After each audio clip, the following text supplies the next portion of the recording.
एक दोन नाही, 5 प्रश्न महाराष्ट्राच्या मनात.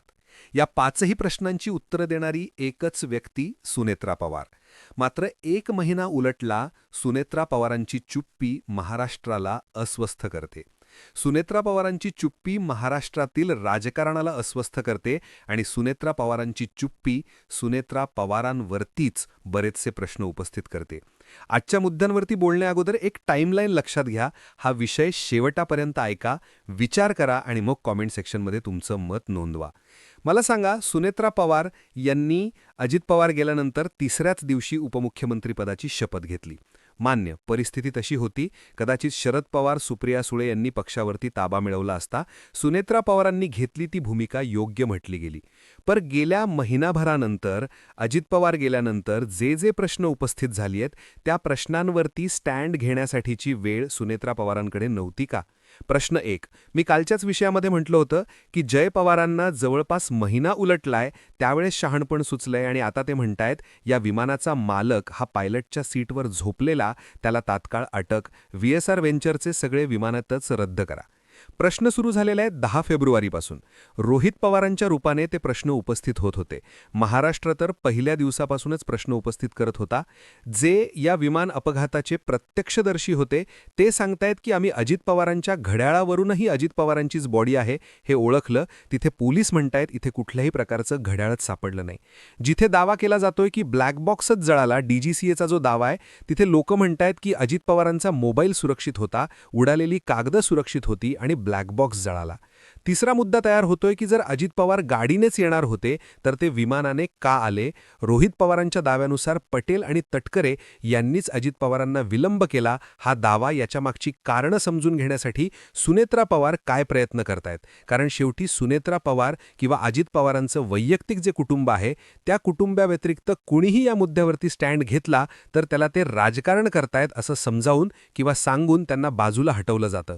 पण याच मुद्द्यांवरती जर स्टँड सुनेत्रा पवार, पार्थ पवार आणि जय पवार यांनी घेतला तर मात्र या मुद्द्याला बगल देणं शक्य नाहीये. या सगळ्या गोष्टींमध्ये 5 प्रश्न जे आहेत ते सुनेत्रा पवारांभोवती आहेत आणि आहेतच. मुद्दा 1. जर अजित पवारांकडे असणारी सगळी ताकद सुनेत्रा पवारांकडे आहे तर अजित पवारांकडे असणारं अर्थ खातं सुनेत्रा पवार यांनी स्वतःकडे का घेतलं नाही? मुद्दा 2. अजित पवार यांचा अपघात आहे की घातपात आहे यासाठी रोजच सुनेत्रा पवार हा विषय का लावून धरत नाहीयेत? कारण नुसत्या शंका नाहीयेत, अनेक पुरावे, अनेक घटना अजित पवारांचा घात झाले असल्याची साक्ष देत आहेत. पण मग सुनेत्रा पवारांची चुप्पी या सगळ्या गोष्टींना डायव्हर्ट करतेय. मुद्दा 3. रोहित पवारांनी प्रफुल्ल पटेल, धनंजय मुंडे, छगन भुजबळ, सुनील तटकरे या लोकांच्या वागणुकीवरती प्रश्न तयार केले. पटेलांनी यांनी खांद्यावर ठेवलेला तो हात असू द्यात किंवा मग धनंजय मुंडेंनी हाताला धरून पुढे टेका देणं असू द्यात, या सगळ्या गोष्टी सांगतायत की उपमुख्यमंत्री म्हणून सुनेत्रा पवारांना काही मर्यादा लागू आहेत. तसंच एका स्त्रीसोबत, महिलेसोबत वागताना या नेत्या मंडळींना सुद्धा काही ना काही मर्यादा लागू आहेत. सुनेत्रा पवार याबाबत स्ट्रिक्ट का नाहीत? मुद्दा 4. पार्थ पवार, जय पवार यांचं भविष्य सिक्युअर करायचंय म्हणून विलिनीकरणाच्या मुद्द्यावर बोललं जात नाहीये. सुनेत्रा पवारांना सुद्धा पवार आणि सुप्रिया सुळेपासून पक्ष, राष्ट्रवादी काँग्रेस पक्ष बाजूला राहावा असा वाटतोय म्हणून विलिनीकरणाच्या मुद्द्यावरती सुनेत्रा पवार बोलत नाहीयेत, की विलिनीकरणाच्या मुद्द्यावर बोलायचंच नाही या अटीवरती सुनेत्रा पवारांच्या हातामध्ये अजित पवारांनी जो पक्ष शरद पवारांकडून घेतलेला होता तो पक्ष सुनेत्रा पवारांच्या ताब्यात दिला गेलाय का? आणि सगळ्यात महत्त्वाचा, शेवटचा 5वा महत्त्वाचा प्रश्न, सुनेत्रा पवार एकला चलोरेच्या भूमिकेत कधीपर्यंत राहणार? पटेल, तटकरे, भुजबळ, मुंडे या लोकांनी जो घेरा त्यांच्या भोवती घातलाय आणि आमदार सरोज आहिर यांच्या स्टेटमेंटला जर काही प्रमाणावरती गृहीत धरायचं जर ठरलं तर याच लोकांनी कधी आमदारांना अजित पवारांपर्यंतही पोहोचू दिलं नाही आणि हेच आमदार आता सुनेत्रा पवारांपर्यंतही पोहोचू देणार नाहीत का? सुनेत्रा पवारांना राजकारण खूप चांगलं कळतंय. सुनेत्रा पवारांच्या 1 महिन्याभरापासूनच्या हालचाली बघितल्या तर जिथे आपल्याला बोलायचंच नाहीये, जिथे पत्रकारांचे किचकट प्रश्न येतील तिथे ते हात जोडून डोळे खाली टाकून बसतात. जिथे भूमिका घ्यायची आहे, जिथे पक्षाबाबत काहीतरी संवेदना दाखवायची आहे किंवा काहीतरी स्टँड घ्यायचा आहे तिथे ते ॲक्टिव्ह भूमिकेत दिसतात. मग हा चहा पाण्याचा मुद्दाच घ्या. मीही म्हटलं होतं चहा पाण्याचा मुद्दा किंवा चहा पाण्याचा कार्यक्रम त्या दिवशीचा टाळताही येऊ शकत होता, तो टाळला गेलेला नाहीये. म्हणून जे काही राजकीय घडामोडी घडतायत या सगळ्या घडामोडींचा सिक्वेन्स सुनेत्रा पवारांपाशी जाऊन बसतोय. कारण आता सुनेत्रा पवार ह्या फक्त अजित अजित पवारांच्या पत्नी नाहीयेत, तर त्या महाराष्ट्राच्या उपमुख्यमंत्री आहेत. त्या अजित पवारांनी जो पक्ष शरद पवारांकडून घेतलेला होता त्या पक्षाच्या अध्यक्ष आहेत.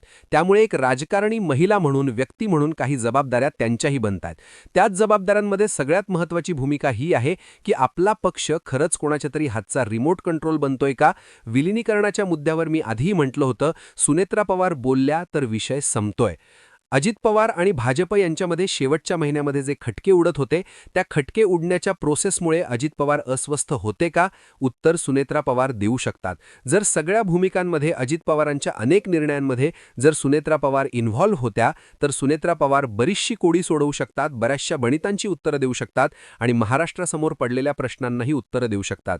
पण जे एकामागून एक प्रश्न तयार होत आहेत की सुनेत्रा पवार गप्प का? पटेल तटकरे यांचा इतका ॲक्टिव्हपणा का? मालक करते धरते पटेल तटकरे, भुजबळ, मुंडे यांसारखी लोकच का वाटतायत? सुनेत्रा पवारांच्या बिहाफमध्येच प्रफुल्ल पटेल इतकी डिसिजन का घेतायत? जय पवारांना कुठे बसायचं, पार्थ पवारांना कधी उठवायचं, इथपर्यंतचं कंट्रोल पटेलांकडे कसं आलंय? या सगळ्या गोष्टींवरती जर सुनेत्रा पवार स्टँड घेतायत तर हा खेळ संपतोय. पण मग अंदाज असा लावला जातोय की सुनेत्रा पवारांनाच हा खेळ सुरू ठेवायचा आहे का? 3 अर्थ. एक, सुनेत्रा पवारांना पक्षाचे अध्यक्ष, सुनेत्रा पवारांना उपमुख्यमंत्रीपद, सुनेत्रा पवारांकडे सर्वाधिकार दिले गेलेत. विलिनीकरणाच्या मुद्द्यावर बोलू नका, आम्ही म्हणतोय तसे चला. हा एक मुद्दा आहे का? पार्थ पवारांचा जमीन खरेदी व्यवहार प्रकरणामध्ये पार्थ पवारांना क्लीन चिट मिळालेली आहे. पण जसा अजित पवार हयात असताना शेवटच्या महिन्यामध्ये चंद्रशेखर बावनकुळे यांनी पुण्यामध्ये म्हटलं होतं की तुमची सिंचन घोटाळ्याची फाईल अजूनही बंद झालेली नाही, त्याच पद्धतीनं पार्थ पवारांना सुद्धा जमीन खरेदी व्यवहार प्रकरणामध्ये कधी अडकवायचं आणि कधी क्लीन चिट द्यायची, या मुद्द्यावरती सुनेत्रा पवारांना गप्प केलंय का? दुसरा मुद्दा. आणि तिसरा अर्थ, सुनेत्रा पवारांना अजित पवारांच्या बिहाफमध्ये पक्ष, सत्ता आणि सत्तेचं केंद्रीकरण हवंय, म्हणून ते सुद्धा शरद पवार, सुप्रिया सुळे किंवा त्यांच्या पक्षाला 4 हात लांब ठेवण्याच्या भूमिकेत का? या 3 प्रश्नांची उत्तरं जोपर्यंत मिळणार नाहीत तोपर्यंत राजकारण क्लिअर कट होणार नाही.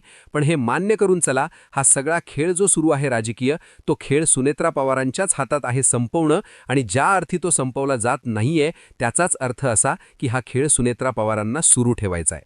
या सगळ्या घडामोडींकडे तुम्ही कसा पाहता? कॉमेंट सेक्शनमध्ये जरूर व्यक्त व्हा. अशाच माहितीपूर्ण व्हिडिओ आपल्या ठळक बातम्या या यूट्यूब चॅनलला सबस्क्राईब नक्की करा. धन्यवाद.